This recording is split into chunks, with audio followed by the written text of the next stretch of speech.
Ce podcast inclut du contenu généré ou enrichi à l'aide d'outils d'intelligence artificielle. Les informations partagées sont fournies à titre strictement informatif et ne constituent ni des conseils financiers, ni des conseils d'investissement, ni des conseils juridiques. Nous vous recommandons vivement de vérifier ces informations de manière indépendante et de consulter des professionnels qualifiés avant toute prise de décision.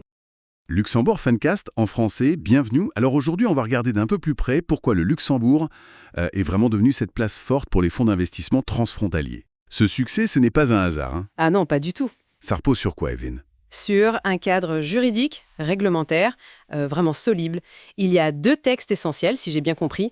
La loi de 1915 sur les sociétés et puis celle de 1993 sur le secteur financier. C'est exactement ça. La loi de 1915, c'est un peu le socle, si vous voulez, les structures de base. Et la loi de 1993, elle, c'est la lex specialis, comme on dit. La loi spécifique. Voilà, la loi spécifique qui vient ajouter la couche de surveillance de la CSF, la commission de surveillance du secteur financier pour tous les acteurs financiers. C'est vraiment cette combinaison qui fait la force du système luxembourgeois. D'accord. Alors concrètement, quelles sont les briques juridiques qu'on peut utiliser? Quelle forme ça prend un fonds au Luxembourg? Alors les plus courantes, on a la SA, la société anonyme. Elle est très utilisée pour les fonds OPCVM. Vous savez, ces fonds grand public distribuables partout en Europe. Oui, les SICAV souvent. Exactement. Souvent sous forme de SICAV, Société d'investissement à capital variable. Pour elle, il faut un capital minimum de 30 000 euros. Ensuite, on a la SARL, la société à responsabilité limitée. Là, c'est 12 000 euros de capital. D'accord. Et puis, une forme plus récente, surtout pour les fonds d'investissement alternatifs, les FIA, c'est la SCSP, la société en commandite spéciale. Ah oui, la SCSP. Qu'est-ce qu'elle a de particulier, celle-là? Eh bien, elle est inspirée des modèles anglo-saxons, des partnerships. Elle est très flexible, elle n'a pas de personnalité juridique propre. D'accord. Et ça plaît beaucoup pour le private equity, l'immobilier, ce genre de stratégie.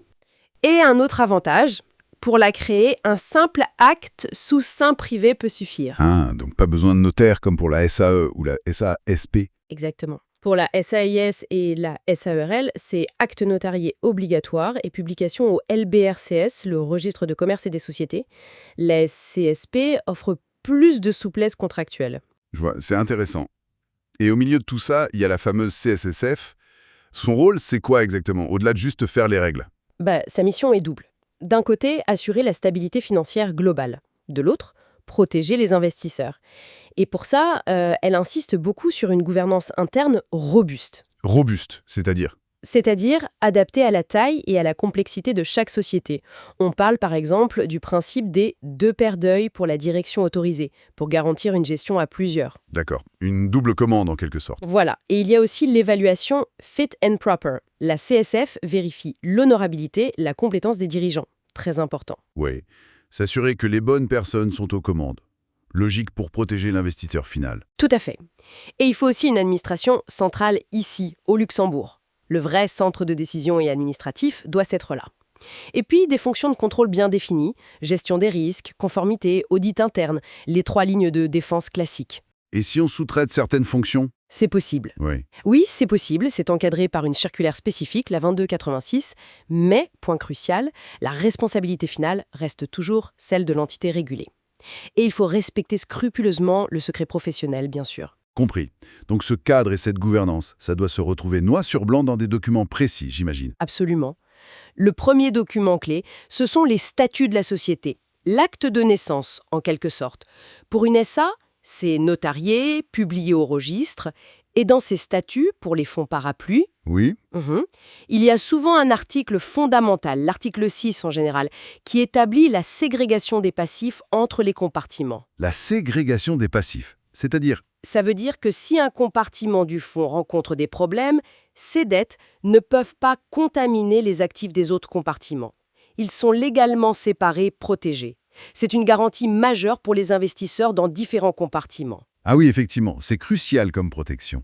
Et l'autre document essentiel? C'est le prospectus.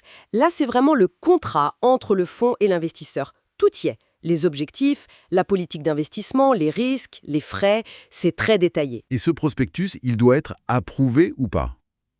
Pour les fonds régulés comme les OPCVM ou les CIF, les fonds d'investissement spécialisés, oui, il faut obtenir le visa de la CSSF avant de pouvoir le commercialiser. Toute la procédure se fait en ligne maintenant via leur portail Edesk. Il faut soumettre un dossier complet, stable, pour que ça aille vite. Justement, parlons un peu pratique. Monter un fonds, ça implique quel type de coût? Et quel délai?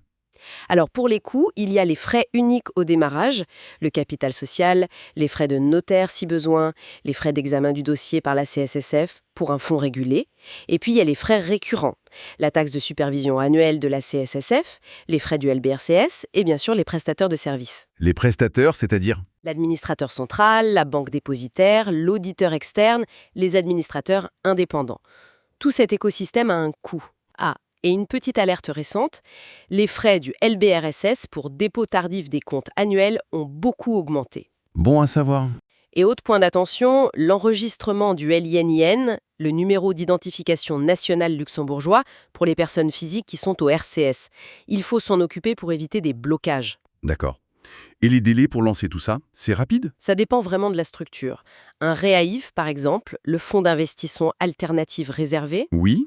lui, il n'est pas agréé directement par la CSFF, c'est son gestionnaire, l'AFM, qui l'est. Donc ça peut aller assez vite, quelques semaines.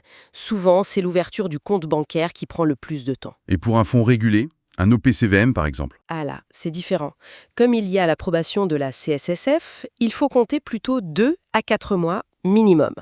Et ça peut être plus long si le dossier est complexe ou s'il y a beaucoup d'échanges avec le régulateur. D'accord. Tout ça nous ramène à la question de fond. Qu'est-ce qui fait vraiment le succès du Luxembourg? Pourquoi cette place est si attractive? Je dirais que c'est un mélange de plusieurs facteurs clés. D'abord, la stabilité, politique, économique. Le pays a une notation AAA, ce n'est pas rien. C'est rassurant. Ensuite, l'excellence de la réglementation et de la supervision, via la CSSF. Le label Luxembourg, c'est une marque de qualité reconnue. Il y a aussi une expertise unique dans la distribution transfrontalière. Le Luxembourg est leader mondial là-dessus, grâce au passeport européen, au PCVM et à IFM. Et cette fameuse boîte à outils dont on entend souvent parler? Exactement. C'est la diversité et la flexibilité des véhicules d'investissement disponibles. OPCVM, CIF, SICAR pour le capital risque, le RAIF qui a beaucoup de succès, la SCSP dont on parlait. Il y a une solution pour quasiment chaque besoin. Et l'écosystème autour? Très important aussi. Un tissu très dense de professionnels, avocats, consultants, administrateurs, auditeurs, tous spécialisés dans les fonds. Et enfin, je dirais, un vrai engagement pour l'innovation. L'innovation, c'est-à-dire? On le voit dans la finance durable avec la Bourse de Luxembourg et sa plateforme LGX pour les obligations vertes. On le voit dans la digitalisation, le Luxembourg explore la blockchain pour les fonds. Et dans l'adoption rapide des nouveaux cadres européens comme LTIF 2.0 pour l'investissement à long terme ou le PPP, le produit d'épargne retraite pan-européen. C'est un tableau assez impressionnant. Mais il doit bien y avoir des défis à l'horizon, non? Des évolutions réglementaires qui arrivent? Oui, bien sûr. Le principal défi, c'est toujours l'intégration des nouvelles réglementations européennes qui sont de plus en plus complexes. On pense notamment à DORA, DORA? le règlement sur la résilience opérationnelle numérique. Ça impose de nouvelles exigences très strictes en matière de cybersécurité, de gestion des risques IT.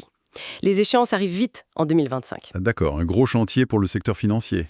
Et l'autre grand sujet, c'est le nouveau paquet européen de lutte contre le blanchiment d'argent et le financement du terrorisme, AML-CTF, avec un règlement unique, l'AMLR, qui sera applicable en 2027, et surtout la création d'une nouvelle autorité européenne, l'AMLA. AMLA. L'autorité anti-blanchiment européenne.